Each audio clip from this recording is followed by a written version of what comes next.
Mix Conecta. Mix Conecta. E tá no ar mais um Mix Conecta hoje, cara, com uma pessoa maravilhosa, cantor, compositor, músico, instrumentista, Tico Santa Cruz da banda Detonautas, cara. E aí, meu mano? Como é que tá? Tudo certinho? Você tá tranquilão? Rapaz, compositor é uma coisa difícil, né? Vamos botar sincero, como é que você faz pra... Porque ser compositor, você tem que ter muita vivência, podemos dizer assim? Eu acho que a vivência é importante, mas acho que tem que ter bastante vocabulário. Tem que ter vocabulário, né? Eu falo que o meu vocabulário são 60 palavras. O compositor tem que ter bastante. Eu acho que compor alguma coisa que tenha relevância do ponto de vista não só do conteúdo, mas também de você encontrar palavras para você expressar aquilo que você está pensando, está sentindo, é um exercício de leitura bastante importante.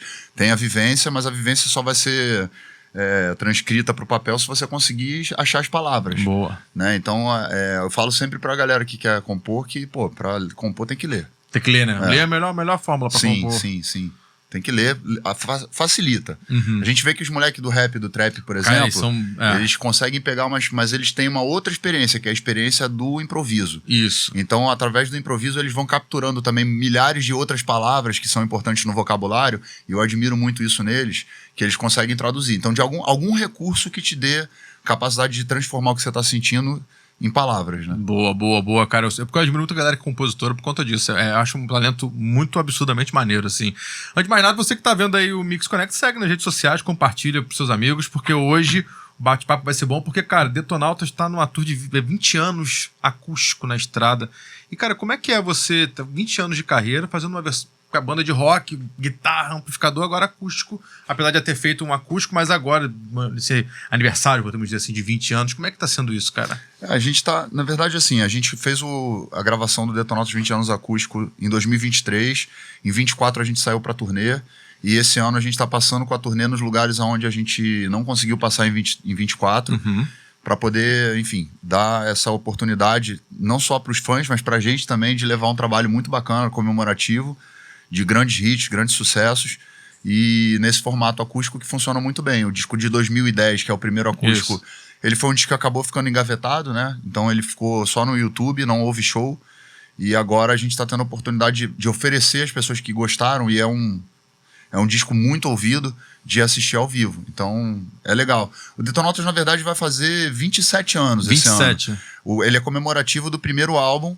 né, que é lá de trás dos anos 2002. Como em 2002 nós estávamos em meio à pandemia, a gente teve que arquivar essa ideia e esperar passar para poder lançar. Mas aí ficou 20 anos porque era a ideia original. Sim. Boa. E, cara, e por que foi a escolha de acústico para ser primeiro? E não banda fazer um show com amplos? Porque eu gosto de guitarra, né? Eu falo que eu gosto de guitarra, gosto de amplificador, mas por que acústico? Porque foi um show que a gente não conseguiu fazer quando a gente lançou o primeiro.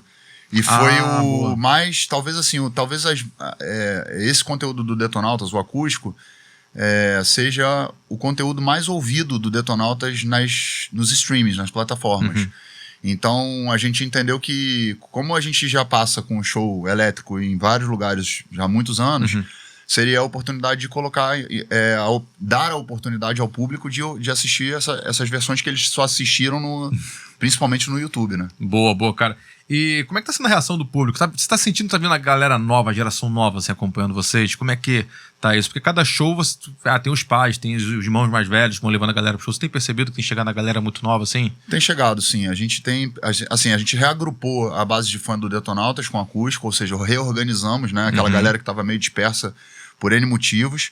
Então juntou todo mundo de novo, isso fortaleceu muito a banda.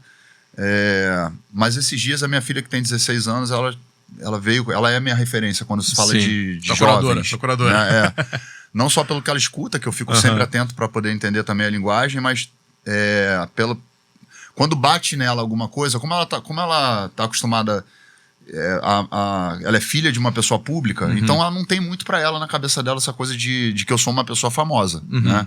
Eu sou o pai dela. Sim, lógico. Então, esses dias ela falou assim, então, pai, olha aqui esse post, tinha um post com mais de 150 mil likes, assim, um monte de comentário. Suas músicas tá chegando nos adolescentes. Aí ela me mostrou um post que era assim, 100 músicas pra ouvir antes de morrer. Essas coisas de trend, né? Sim. E a música que tava ali em questão era o Olhos Certos. Sim, que é E aí ótimo. tinha milhares de comentários, eu fiquei assustado, porque eu não sabia que tinha chegado nessa forma nos adolescentes. Falando assim, sinto uma nostalgia de uma coisa que eu não vivi, Que de um doideira. tempo que não é o meu, que não era a minha fase, não era da minha época e tal. Aí há outros adolescentes falando, agora descobriram o Detonautas, não sei o que lá. Zoando, porque já conhecia. Aí tipo, agora eu tô com ciúme. Então, umas coisas que eu falei, cara, é um universo que eu não Loucura. sabia. Então eu fiquei muito feliz de saber que o Detonautas tem atravessado, né, de certa forma, para esse lugar. E ao mesmo tempo também me identifiquei nesse lugar da nostalgia, daquilo que a gente não viveu, porque eu escuto música dos anos 60, dos anos 70, que eu gosto, que eu acompanho, que se tivesse um show eu poderia assistir, eu iria. E que eu acho que é esse sentimento que acaba Com certeza. sendo repassado, né, para as outras gerações. E quando você consegue atingir esse lugar, você fica muito mais forte. Pô, e Olhos Certos é uma música completamente atual, maravilhosa a música. Então a molecada com certeza tá ouvindo pesado. Legal, mesmo. foi curioso e eu fiquei feliz, assim, porque importante, sinto, né, que a gente tá conseguindo passar para outra geração. E eles têm aparecido nos shows. Maneiro. Isso é legal. E, cara, Detonautas tem tanta música, como é que é pra montar um repertório pra uma turnê acústica? Como é que é selecionar essas músicas? Como é que você fez pra chegar nas músicas certas pro show? Cada show tem um repertório, como é que é isso? A gente passou, obviamente, foi uma curadoria geral da banda. O Marcelo Susequinde, que produziu o primeiro e produziu esse também nos auxiliou, mas nunca é o que contempla todo mundo. Sempre fica uma música que fica de fora e a galera fica com o celular ou então com cartaz. Aí aquela outra. Não dá pra colocar tudo, porque senão fica uma ópera rock, ao invés de ser um show de 1h40, que já é um show longo. No maior 40 tem música pra caramba pra banda. Você vai botar um show de 2 horas, cansa todo mundo. Cansa. Né? Então tem que ser pensado do ponto de vista de que atenda, claro, não só os hits que todo mundo conhece, mas os fãs que querem escutar as músicas que não tocam no show normalmente. Talvez. Os lados Bs, assim, ou músicas novas. E ao mesmo tempo dar o passo pra frente, né? De você também não ficar preso no repertório antigo, ou seja, apresentar alguma coisa inédita, ou alguma coisa que seja traga essa relevância, e ao mesmo tempo também, enfim, contemplar aquele fã que gosta daquela música que não tocou nunca em lugar nenhum, mas ele quer ver a música ao vivo. Então, tipo, não foi fácil. A gente escolheu, acho que 28 músicas e ficaram 24. Mano. E mesmo se tirar 4 músicas aí é doído, né? Ficou cara? grande, E ficou 24 grande. músicas, E ficou música pra grande. caramba, eu tô pensando aqui. Mas fica bom. No show passa rápido, assim. A gente nem sente. Quando vê, já passou. Então, fica aquela sensação, pô, foi legal. Passou porque rápido, né? Porque curtiu, né? acabou que deu certo. Cara, e funcionou. tem alguma música acústica que você acha que fica melhor do que a música gravada com guitarra, com elétrica? Tem alguma que você fala assim, pô, acústica é mais maneiro?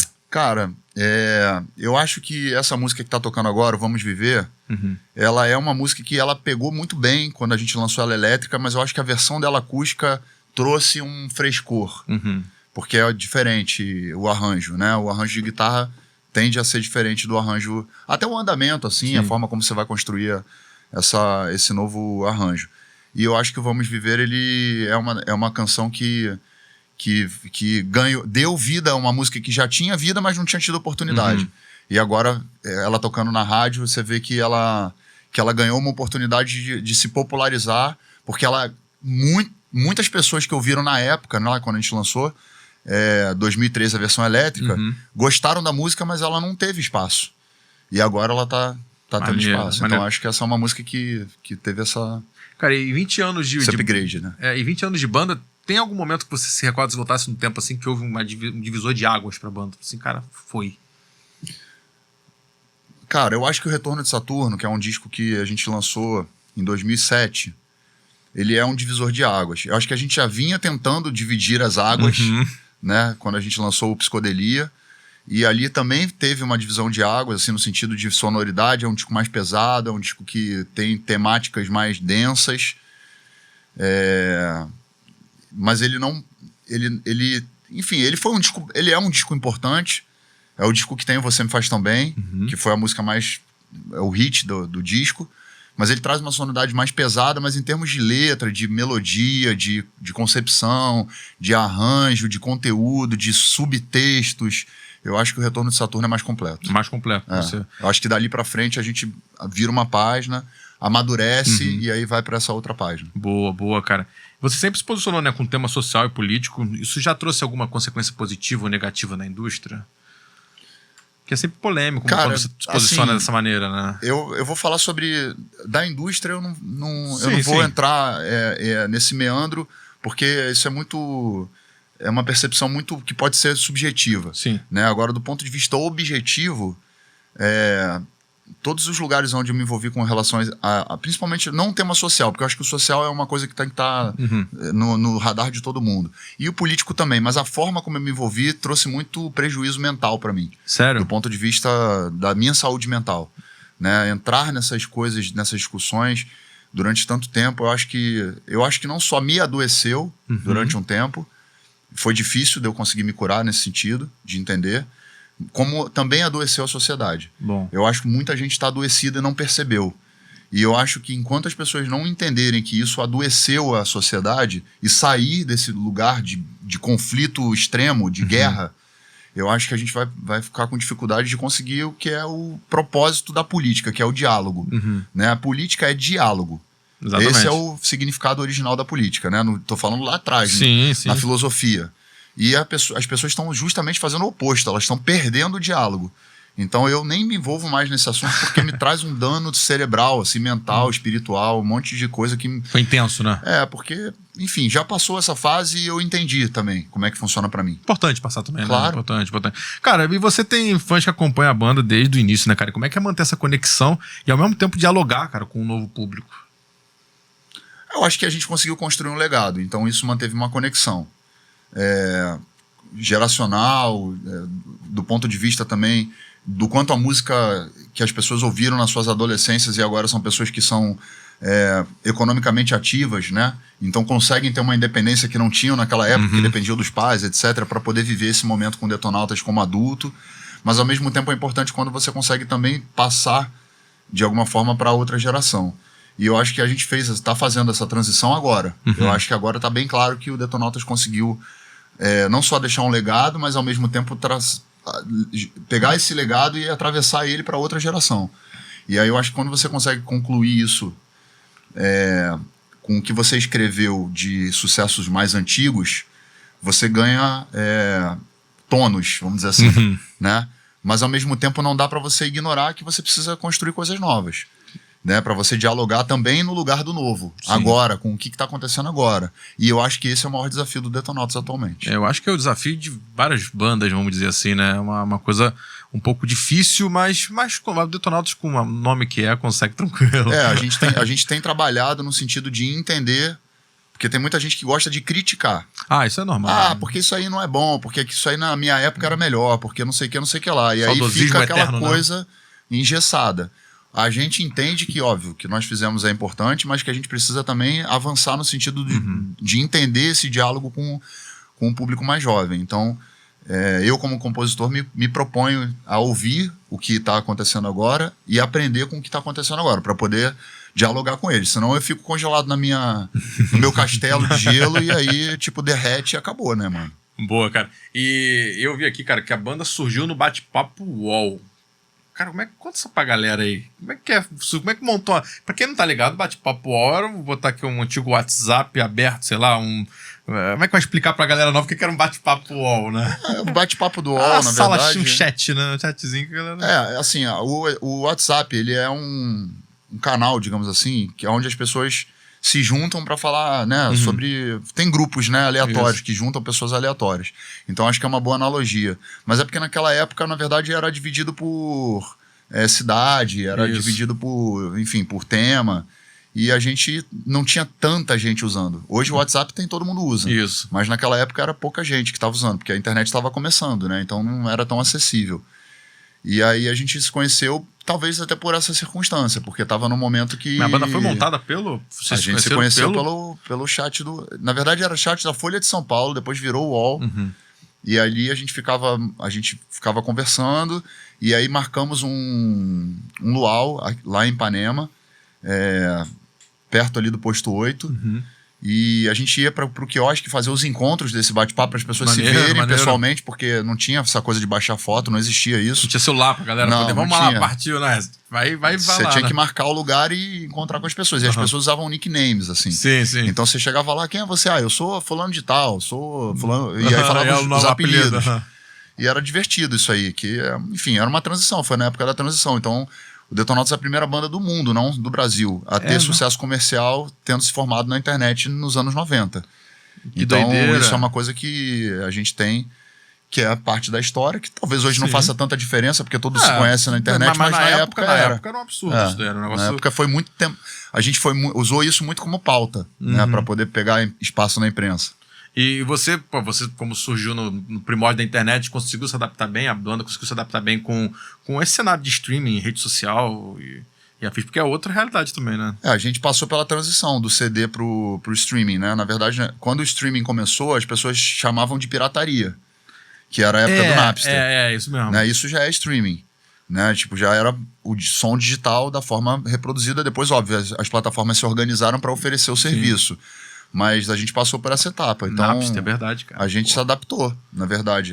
Quem não se adaptou inicialmente foi a indústria, que teve uma dificuldade enorme de entender que o formato físico já não estava mais sendo acessível e que as pessoas iriam recorrer aos formatos tecnológicos. Não podemos comparar isso com a inteligência artificial, porque a inteligência artificial hoje ela está muito mais avançada do ponto de vista do que a gente não sabe o que vai acontecer, mas ela é uma transição também. Então é mais uma transição que a gente vai ter que atravessar, mas o Detonautas atravessou por todas. Passamos do fita cassete para o CD, do CD para o streaming, e agora vamos ter que atravessar a inteligência artificial. Como é que vai ser, né, cara? Mudando um pouquinho de assunto, você sempre foi conhecido pelo engajamento social e político, né? Cara, isso vem da sua formação de ciência política? Eu acho que isso vem, cara, do fato de que quando eu era adolescente, eu vivi duas realidades muito distintas. Meu pai foi um cara de classe média alta, tinha recurso, dinheiro, e perdeu tudo. E eu passei pelos dois lados da história, do ponto de vista de poder ter tudo ao meu alcance, do ponto de vista financeiro, e num outro momento não ter nada na geladeira. Então, tipo, de olhar pra geladeira, morando num condomínio de luxo e não ter nada, não ter nenhum centavo para comprar ovo. Tá no universo, né? Mas não tá fazendo parte. Exato, né? Exatamente. Então eu acho que, de certa forma, claro que não se compara a uma pessoa que passa por dificuldades dentro da periferia ou de um lugar, né, onde a gente sabe que é muito mais complicado. Mas, ao mesmo tempo, me trouxe essa percepção de que eu não estava isolado naquele mundo de condomínio, naquela coisa, naquela bolha, né, que se isola a classe média muitas vezes. Então, eu comecei a andar com pessoas e com amigos que, na época, já estavam, até na música, falando sobre a galera do rap, né, na época dos anos 90 ali. E quando eu andava com eles, eu ia para esses lugares da favela, da periferia, porque é onde tinham shows. E ali ficava muito evidente, muito claro a diferença, né? O abismo que existia, né? Entre o meu universo ainda, que sem ovo na geladeira, mas dentro de um condomínio, e as pessoas que estavam passando por situações extremamente complicadas de violência, de falta de tudo, de abandono completo, né? Ausência completa da presença do Estado e tudo, oferecendo saúde, educação, etc. Então isso acabou me chamando a atenção. Eu fui fazer Ciências Sociais na UFRJ. Quando eu fui me inscrever para o vestibular, passei, fiz 2 anos de Ciências Sociais, gosto, estudo até hoje, mas depois eu saí, acabei indo fazer comunicação, aí saí, fui fazer educação física, misturei os universos todos. Então, de certa forma, tem, óbvio, dentro da minha formação. Na prática, né, no sentido de ter vivido uma experiência difícil, que me ensinou muita coisa, e na teoria, no sentido de entender também as raízes desses problemas, né? E aí, fatalmente, isso acaba te trazendo uma percepção que fatalmente vai chocar com a percepção de pessoas que não se interessaram por estudar mais profundamente algumas questões e vão falando o que pensa, e que é o direito também de falar o que quiser. Mas eu acho que talvez entender um pouquinho mais essa dinâmica seria importante para a gente poder tentar sanar, né? Embora eu já não tenho tanta esperança assim hoje em dia. Você falou você fez educação física por educação física. Cara, você sempre fala sobre questões relacionadas à saúde mental.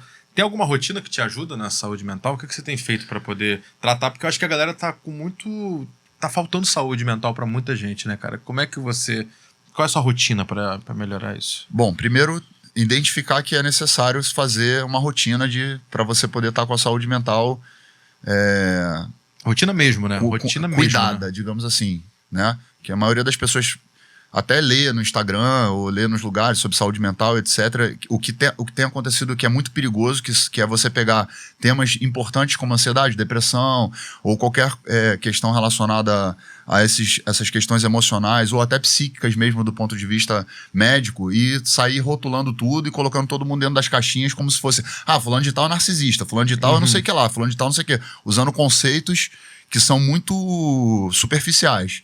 Colocando pessoas em caixas dessa forma, que não é assim que funciona. É uma coisa bem complexa. Muito mais profundo. Então, entender que existe uma questão que você tem que trabalhar do autoconhecimento e isso você vai fazer em terapia. Ou seja, desmistificar, quebrar esse tabu de que ter um psicólogo, fazer um trabalho nesse sentido é só para quem já está adoecido. Não. É para você prevenir, tem que fazer, para você evitar se adoecer, né, ficar doente. Então, eu sempre fiz terapia. Há muitos anos. Passando por fases mais complexas e menos complexas, eu acho que o esporte me ajuda muito na rotina de conseguir administrar melhor os meus momentos de rompantes, principalmente de ansiedade, que eu tenho uma questão muito forte com ansiedade. Então, quando eu vou para natação, ou eu vou correr, ou eu vou fazer... O que você faz de esporte? Isso dentro da minha rotina é fundamental. Eu não abro mão e me dá energia para poder aguentar o tranco da estrada também. O esporte ajuda muito, né, cara, para poder você ter... Vou botar um controle mental, mas para você melhorar até o teu raciocínio de tudo, né, cara? Não, mas para controle mental sim, porque na verdade para você conseguir fazer uma tarefa coletiva ou individual, vamos dizer. Coletiva, se você for um jogador de futebol, quiser, não tô falando profissional, tô falando no dia a dia. Vai te dar uma disciplina, vai te dar uma visão de coletivo, que é importante. E individual, por exemplo, a natação, quando você vai nadar, é você consigo mesmo. Então tem muitas reflexões feitas dentro da água. Verdade. Muitas vezes você está meditando ali dentro, porque a respiração que você imprime na natação, por exemplo, é quase que uma meditação de yoga ou de algum... de budismo, vamos dizer assim. E a água silencia, né? Exato. Então você está se conectando, se reconectando com você em algum momento. Maneiro. Quem é muito ansioso, quando entra na água para nadar, tem dificuldade para chegar até o final do treino, porque fica com a cabeça a milhão, não consegue se concentrar. Mas quando você conecta com a sua respiração e consegue administrar, é um recurso que você tem para um momento que você não esteja na água e que venha uma crise de ansiedade ou alguma coisa que possa te trazer esse tipo de descontrole, você usa esse recurso para se conectar de novo. Então eu acho que o esporte tem essa capacidade, fora todos os hormônios que são oferecidos dentro. Química, né? Exatamente. Química, né? Você vai ter ali, desde a dopamina até enfim, outros inúmeros hormônios que vão te trazer benefícios físicos e mentais também. E regula, né? Regula isso tudo. Você falou da natação, você falou isso, me deu até vontade de voltar a malhar. Vou pensar. Vale a pena. Aí. Cara, ó, em uma entrevista eu vi que você falou que você amarra em Big Brother. Tu gosta de reality show? Tu participou da Fazenda 3, né? Participei. E você participaria do Big Brother? Nessa época que eu participei, eu não conhecia ainda tão bem os realities. A Fazenda assim. 3 tem muito tempo. Fazenda tem 3 tem 15 anos. Tem 15 anos. Eu fui pela grana. Naquela época eu tava precisando da grana e fui. Falei, pô, é uma oportunidade, vambora. E ganhei aquele dinheiro ali, que eu poderia ter ganho mais se eu soubesse jogar melhor, mas o que eu me propus a fazer efetivamente, financeiramente falando, eu conquistei. Agora, hoje em dia, ciente, conhecendo, assistindo, eu tenho muito mais recursos, assim, digamos, para fazer uma análise de um reality show. Eu acho bem legal, cara. O reality show, apesar das pessoas terem um preconceito com reality show, é uma questão existencial muito complexa que você tem que viver para quem já viveu essa experiência lá dentro, mas também quando você analisa do lado de fora. E ele mexe com coisas muito profundas que às vezes as pessoas não têm nem ideia que tem. Então, quando você entra num reality show e você vê talvez uma pessoa que você nunca imaginou se comportando de uma maneira tão diferente do que você está acostumado a ver, porque ela está super exposta a uma sensação de pressão e que não dá para você comparar com a vida real aqui, né? E, enfim, eu gosto de assistir, são essas reações. E quando você tava lá, você acaba esquecendo que tá no reality show por alguns momentos? Você esquece que você tá com um monte de câmera te vendo? Sempre quis perguntar pra alguém que já participou de reality show isso. Assim, eu não fiquei tanto tempo para dizer que eu esqueci. Eu sabia o tempo todo que tinha câmera. Eu acho que a galera que entra hoje em dia ainda interage ainda mais, porque tá tão acostumado com esse universo de câmera para todo lado, de celular, etc. Não era comum. E eu acho que as pessoas hoje já entram para a câmera também, que faz parte do jogo. Também faz parte. Né? Então, tipo, não acho que seja possível. Não sei. Eu acho que não dá para você ignorar. Não dá pra ignorar isso. E o perigoso é esse. É quando você, às vezes, sei lá, numa festa, você tá bebê, ou então você tá num desligou, estado mais né? vulnerável e você esquece nesse momento, um lapso. Aí que é o perigo. Né? Aí você pode tomar uma atitude que é a sua atitude, que você faria num lugar sem câmera, Sim. e aí você mostra quem você de fato estava tentando esconder. E aí que é o perigo, né? Se você não tá sendo você ali o tempo todo, Eu acho que ninguém é eu sou eu ali o tempo todo. Não consegue, não acho né? que seja. Eu acho que joga-se com essa questão. Mas, ao mesmo tempo, se joga também com o fato de que você está diante da câmera. E quando dá essas brechas, que você... aquele momentinho que aparece, né? Sim. E falou uma coisa que não poderia falar, que tá pensando o tempo todo, porque tem câmera e se todo mundo ouvir vai dar polêmica, ou fez um movimento... Tipo, por conta dessas coisas de relações de homem com mulher, por exemplo, a gente vê muitos caras perdendo a linha em uma atitude abusiva, ou então passando a mão na mulher, ou fazendo alguma coisa que não faria, né, numa outra situação, ou que faria sem uma câmera e a gente não sabe. Sim. Então tem que se tomar muito cuidado, porque ali tá todo mundo vendo 24 horas, né, cara? Não tem como você fugir, escapar. Não tem como escapar muito Não. disso, né, cara? E é muito doido lá, né? É muito doido. Você pergunta, você iria pro Big Brother de novo? Por questões financeiras, não. Né? Talvez assim, eu não tenho pretensão, nem quero ir, tá? Tô falando assim, talvez fosse para entender como eu me comportaria dentro desse ambiente hoje com o conhecimento que eu tenho. Pra conhecer de uma outra maneira. E com o conhecimento que eu tenho de mim, né? Para testar o meu autoconhecimento. Se eu consigo realmente estar de novo dentro de uma situação dessa, no sentido de como é que eu agiria e ao mesmo tempo sabendo do jogo. Porque eu entrei lá sem saber do jogo, não sabia como é que funcionava. Quase ninguém sabia. A galera conhecia, mas não entendia direito, né? Hoje cara? não, hoje eu sei como é que joga. Então é diferente, mas não adianta que eu não me colocaria nessa posição. Por quê? Porque é muita exposição. E eu tô tentando fugir desse tipo de polêmica, entendeu? Então eu... Quer saber da turnê 20 anos, hein, irmão? É isso aí que tem que saber. Não iria, se me chamasse. Boa, cara, boa. E falar um pouquinho agora do rock, né, cara? Como é que você acha que ainda tem muito espaço pro rock na cena brasileira? Você que vivenciou o auge, vou falar de uma maneira que parece que talvez sou esquisito, mas o auge do rock dos anos 2000, tava você, Charlie Brown, CPM, todo mundo ali em todos os top tocando, e você acha que hoje existe esse espaço forte pro rock? Como é que você enxerga isso? Porque hoje é muito trap, a galera escuta muito trap. Como é que você enxerga isso? Não, eu acho que tem um segmento. Dentro do segmento, o rock tem muitas bandas que estão... Sim. Até perguntar conseguindo, quais bandas. né? Até, de certa forma, furar algumas bolhas que pareciam bem difíceis. Por exemplo, no metal, o Black Panther é uma banda que furou uma bolha. Já furou. Você gosta ou não gosta é outra coisa, mas já furou. Já chegou nos lugares, as pessoas já sabem que a banda existe, etc. Entrevistei eles no Rock in Rio, são gente boa demais. Sim, eu conheci eles lá em Uberlândia, muitos anos atrás, ainda não era o Black Panther, eu conheci em outras experiências que nós tivemos. Então acho que uma banda que conseguiu furar essa bolha aí, principalmente no metal, que é difícil, né, cara? Você conseguir furar com uma banda brasileira, cantando em português, de pretos, né? Porque também não é muito comum mais hoje em dia você ver bandas formadas por homens negros, tipo, fazendo...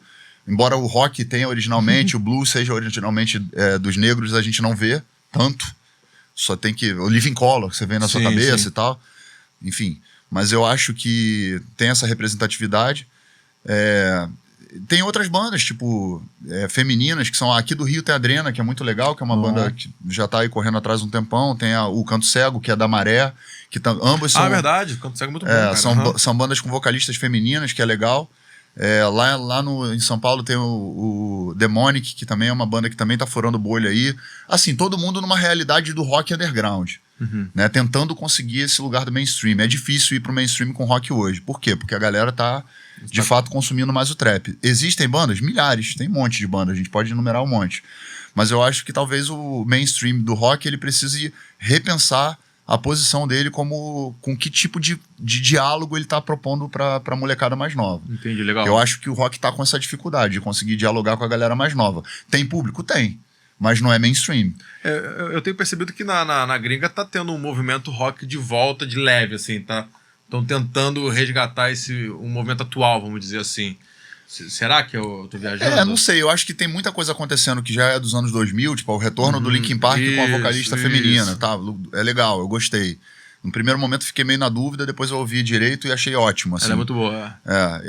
Enfim, eu tava vendo os vídeos do Limp Bizkit agora, que você vê uma porrada de adolescente pulando no meio da galera. Mas a gente tá falando de artistas que já tiveram suas épocas, digamos assim. Estão, obviamente, pela consistência, Sim. ainda aproveitando esse sucesso.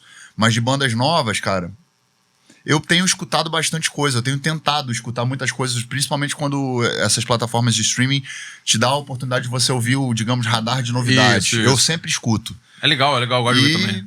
Vou te falar, cara, é difícil, tá? Eu não tenho escutado nada que seja, assim, tão relevante do ponto de vista A ponto de ser icônico. Tá? Entendi. Não tô falando do trabalho do segmento. Dentro do segmento tem muita coisa boa. Que possa revolucionar o mercado fonográfico a ponto de botar de novo no mainstream. Sim, absurdo. Eu acho que o rock ele sempre foi icônico, iconoclasta.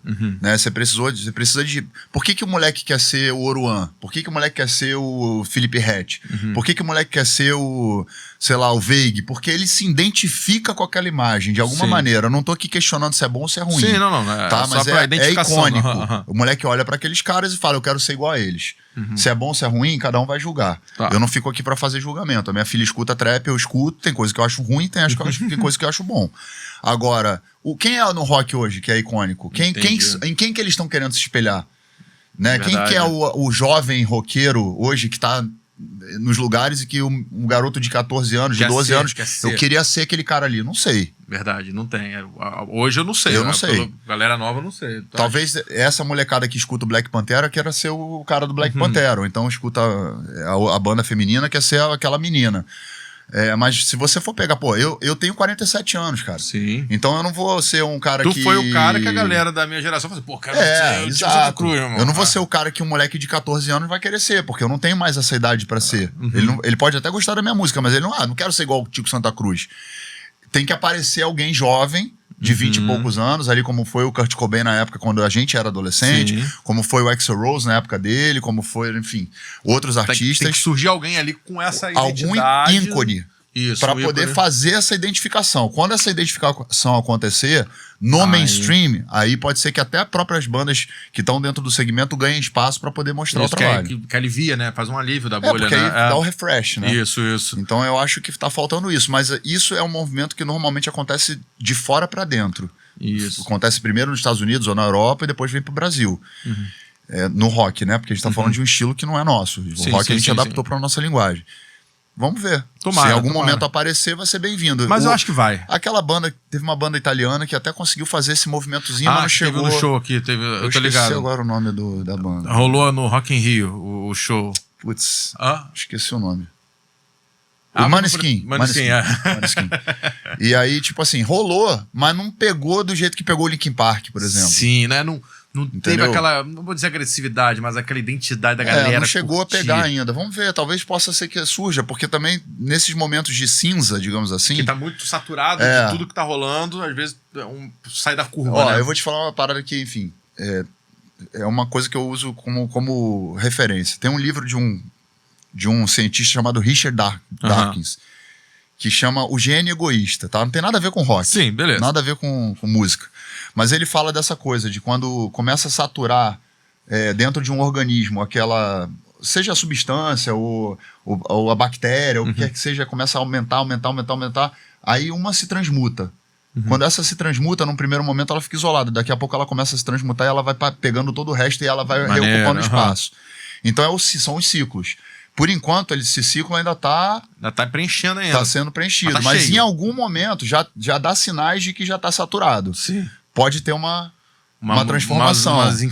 E aí, se der essa transformação e ela vier pelo rock, pode ser que a gente tenha essa oportunidade. Tem um livro da Hitmakers que fala alguma coisa sobre isso também, da saturação, que uma hora uma coisa se Exato. Até por dentro, às vezes, a galera que tá na saturação ali, tá naquele bolo de saturação ali, até, às vezes é um dali que também que resolve se fazer a mutação pra sair. Eu acho que a gente hoje em dia tem essa coisa meio híbrida, né? Tipo, o Post Malone, por exemplo, que é um cara que canta trap, mas tá fazendo country. Isso, tá fazendo country. A própria Beyoncé também foi fazer um disco mais de country e tal. Eles já entenderam, mas eles já são de uma geração que já passou pelo sucesso. Sim. Estamos falando de alguém que está no underground. Tá surgindo. Cara, vou fazer um joguinho contigo aqui pra gente poder... Tá chegando ao fim do nosso bate-papo, mas é o seguinte, eu vou falar... Aqui pra você, tá? O nome de uma música do Detonautas. E você vai falar o primeiro pensamento que vier na sua cabeça, tipo ping-pong. Tá bom, Pode ser? vamos lá. Outro lugar. Foi a primeira música que explodiu e que deu pra gente a oportunidade de ser o Detonautas. Boa. Você me faz tão bem. É um estado de espírito, é uma música que reativa nas pessoas uma sensação de bem-estar pleno, assim, dentro do show. O Retorno de Saturno. Talvez a música mais bonita que eu escrevi até hoje. E não poderia faltar Quando o Sol se for. Quando só se for aquele hit chiclete, né? Que tipo, você faz quando você é adolescente.